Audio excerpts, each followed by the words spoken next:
तो PYQ series में अभी तक अपन कर चुके हैं 2013 से लेकर 2018 तक के क्वेश्चन। आज स्टार्ट करते हैं ज्योग्राफी का नेक्स्ट पेपर 2019 का क्वेश्चन। तो बिना किसी देरी के स्टार्ट करते हैं। फर्स्ट क्वेश्चन, जून की 21 तारीख को सूर्य, जून की 21 तारीख, भाई जून की 21 तारीख को अपने उत्तरी गोलार्ध में सबसे बड़ा दिन होता है। तो इस दिन क्या होता है अपन को बेसिकली पता ही है। उत्तरी ध्रुव वृत्त पर क्षितिज के नीचे नहीं डूबता है। ये बात बिल्कुल सही है। ठीक है, आगे बढ़ते हैं। इसके बारे में देखो, ये दे रखा है कि इस टाइम 21 को कहाँ पर अपनी इसकी पोजीशन रहेगी पृथ्वी की। 21 जून को कहाँ पे रहेगी, 21 मार्च को कहाँ पे रहेगी, 23 सितंबर को कहाँ पे रहेगी, 22 दिसंबर बर्थडे ऑफ माइन इस दिन कहाँ रहेगी। तो ये सब चीज़ें अपन को दे रखी हैं, थोड़ा इस पर ध्यान दे लेना। ठीक है, नेक्स्ट क्वेश्चन की तरफ बढ़ते हैं।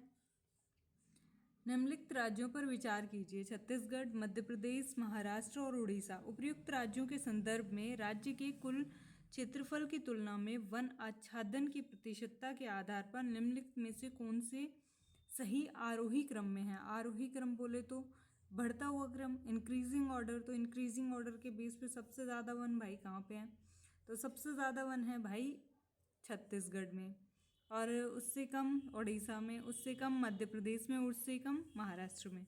छत्तीसगढ़ में कितने हैं, 41.09%, उड़ीसा में 32.98%, मध्य प्रदेश में 25.11% और महाराष्ट्र में 16.47%। तो भाई ये उस टाइम की वन रिपोर्ट थी, इस टाइम की अपने अलग से पढ़ के चल जाना। 2021 के अनुसार कुल भौगोलिक क्षेत्र के प्रतिशत के रूप में वन आवरण के मामले में शीर्ष 5 राज्य मिजोरम, अरुणाचल प्रदेश, मेघालय, मणिपुर और नागालैंड है। क्षेत्रवार मध्य प्रदेश में देश का सबसे बड़ा वन क्षेत्र है।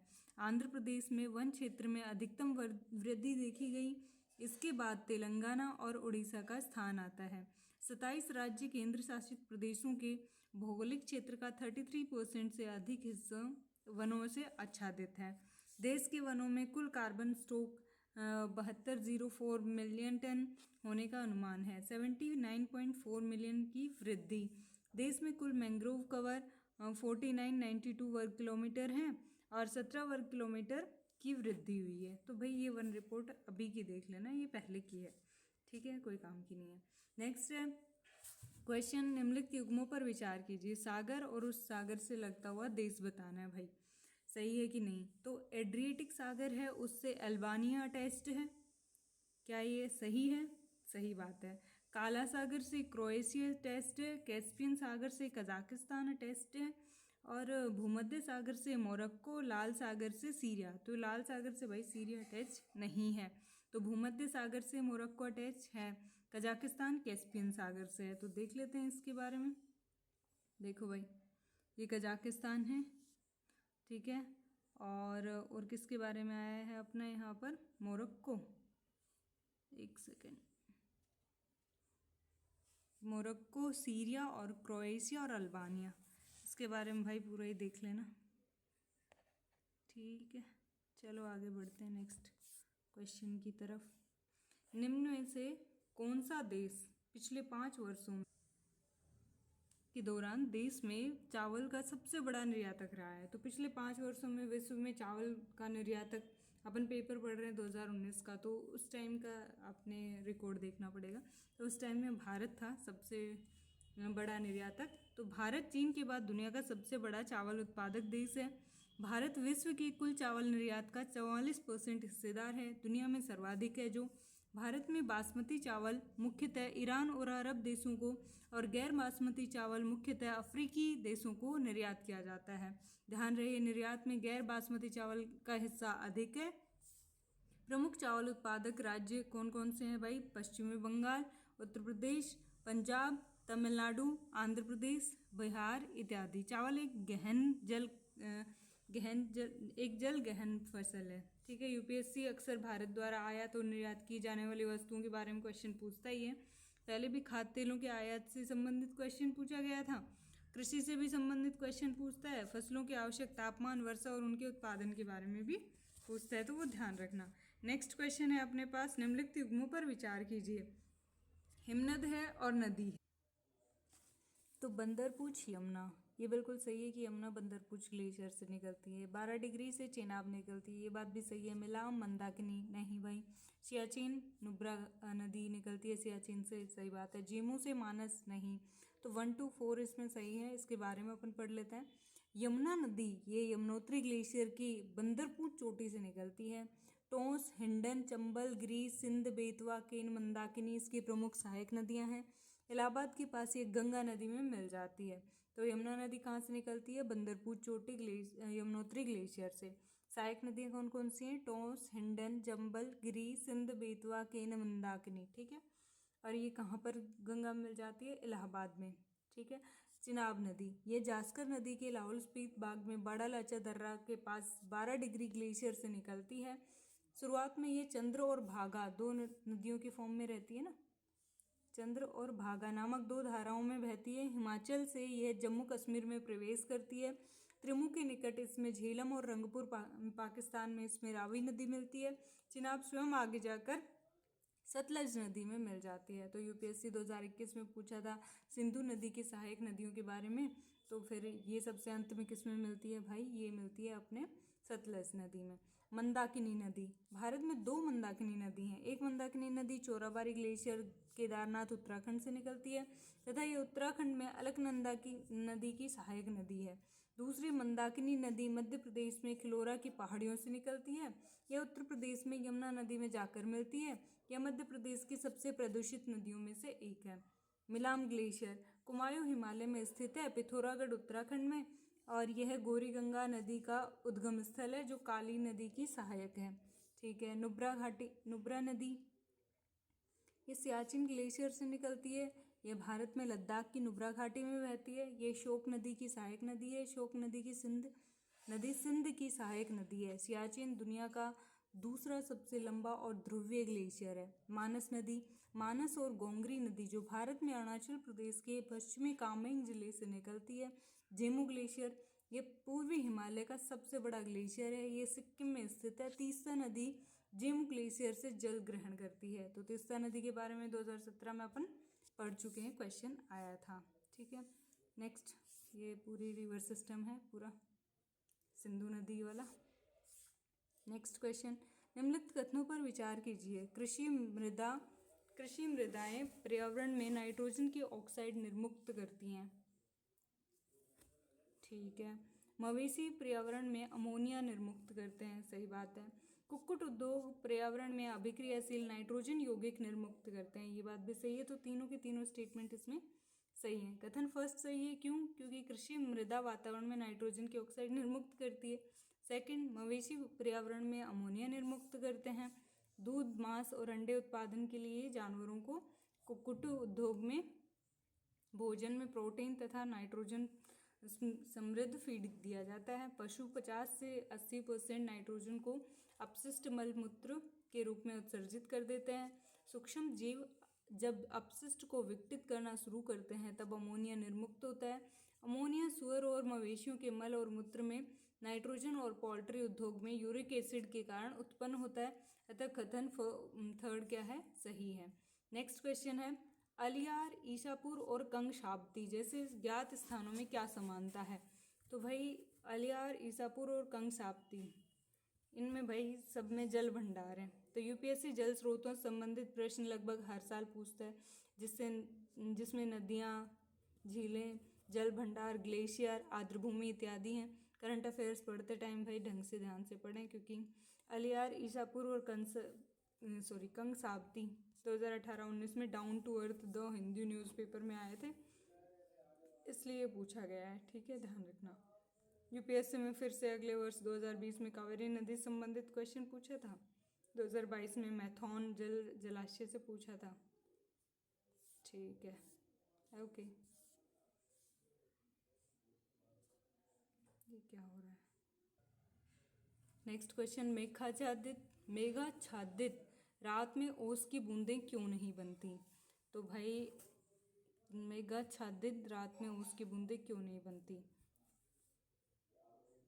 उस टाइम पृथ्वी के विकिरण को बादल वापस परावर्तित कर देते हैं, इसलिए नहीं बनती, ठीक है।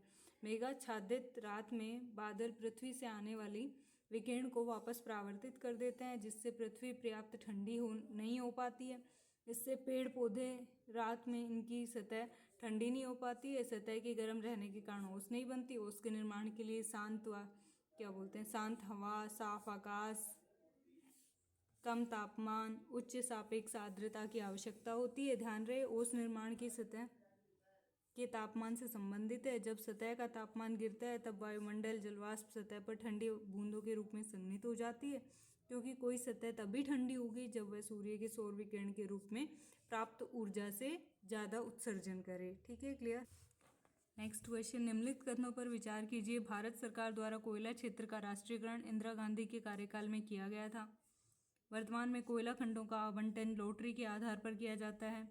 भारत हाल ही के समय तक घरेलू आपूर्ति की कमी को पूरा करने के लिए कोयले का आयात करता था, किंतु अब भारत कोयला उत्पादन में आत्मनिर्भर है। तो हाँ भाई, ये बिल्कुल बात सही है कि अब वो भारत क्या है, आत्मनिर्भर नहीं है भाई, वो नीचे के देशों से लेता है, इंडोनेशिया, अफ्रीका वगैरह इनसे। ठीक है, देखते हैं। केवल एक सही है कि भारत सरकार द्वारा कोयला क्षेत्र का राष्ट्रीयकरण इंदिरा गांधी के कार्यकाल में हुआ था। ओके, कोयला क्षेत्र का राष्ट्रीयकरण 2 चरणों में किया गया था। पहला 1971-72 में कोकिंग कोयला खदानों के साथ, फिर 1973 में नॉन कोकिंग कोल खदानों के साथ। इंदिरा गांधी जनवरी 1966 से मार्च 1977 तक तथा फिर जनवरी 1980 से अक्टूबर 1984 तक भारत की प्रधानमंत्री रही। अतः फर्स्ट कथन क्या है अपना, सही है। वर्तमान में कोल खंडों का आवंटन सार्वजनिक नीलामी के आधार पर नीलामी के माध्यम से आवंटित किया जाता है। सेकंड स्टेटमेंट गलत है। कोई भी सरकारी कंपनी, निजी कंपनी या एक निर्दिष्ट अंत उपयोग वाला संयुक्त उद्यम इन खानों के लिए बोली लगाने के लिए पात्र है। चीन के बाद भारत कोयले का दूसरा सबसे बड़ा उत्पादक और उपभोक्ता है।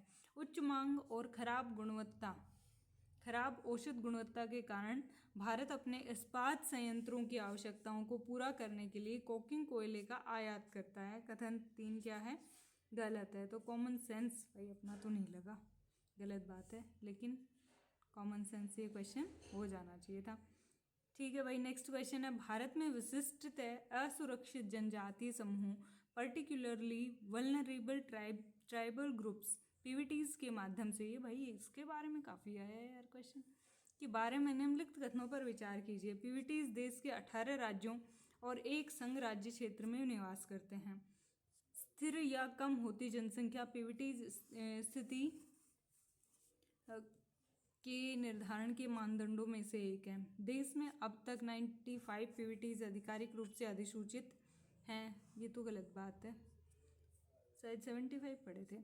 पीवीटीज की सूची में इरूलार और कोंडा रेड्डी जनजातियां शामिल की जाती हैं। भाई इसका आंसर नहीं पता चल रहा, पढ़ते हैं। तो 1, 2 and 4, वाओ, अपना थर्ड काट देंगे। थर्ड काटते ही कौन सा आंसर बन रहा है भाई, फिर इसमें रिस्क पे ले सकते थे। 1, 2 थर्ड काटते तो आंसर ही आ गया, कितना सही है भाई। तो भाई देखो, पीवीटीज विशेष रूप से कमजोर जनजातीय समूह। पीवीटीज भारत सरकार का एक वर्गीकरण है जो विशेष रूप से कम विकास सूचकांक वाले कुछ समुदायों की स्थिति में सुधार करने के उद्देश्य से बनाया गया था। कथन सेकंड सही है। ढेबर आयोग 1960 और 61 ने कहा था कि अनुसूचित जनजातियों के भीतर विकास की दर में असमानता मौजूद है। 1973 में ढेबर आयोग में आदिम जनजातीय समूह पीटीजी को एक अलग श्रेणी के रूप में बनाया जो जनजातीय समूहों के बीच कम विकसित है। 2006 में भारत सरकार ने पीटीजीज का नाम बदलकर पीवीटीज कर दिया। ठीक है, वर्तमान में 18 राज्यों और केंद्र शासित प्रदेश अंडमान और निकोबार द्वीप समूह में 75 पीवीटीज हैं और 75 सूचीबद्ध पीवीटीज में सबसे अधिक संख्या में ओडिशा 13 में पाई जाती है। कथन फर्स्ट सही है और कथन थर्ड क्या है, गलत है। तो भाई फोर्थ भी क्या है, सही है। 2014 और 18 में भी पूछा गया था। क्लियर। नेक्स्ट क्वेश्चन की तरफ बढ़ते हैं। भारत में गौण खनिज के प्रबंधन के संदर्भ में निम्नलिखित कथनों पर विचार कीजिए। इस देश में विद्यमान विधि के अनुसार रेत एक गौण खनिज है गौण खनिज के खनन पट्टे प्रदान करने की शक्ति राज्य सरकारों के पास है, किंतु गौण खनिजों को प्रदान करने से संबंधित नियमों को बनाने में शक्तियां केंद्र सरकार के पास हैं।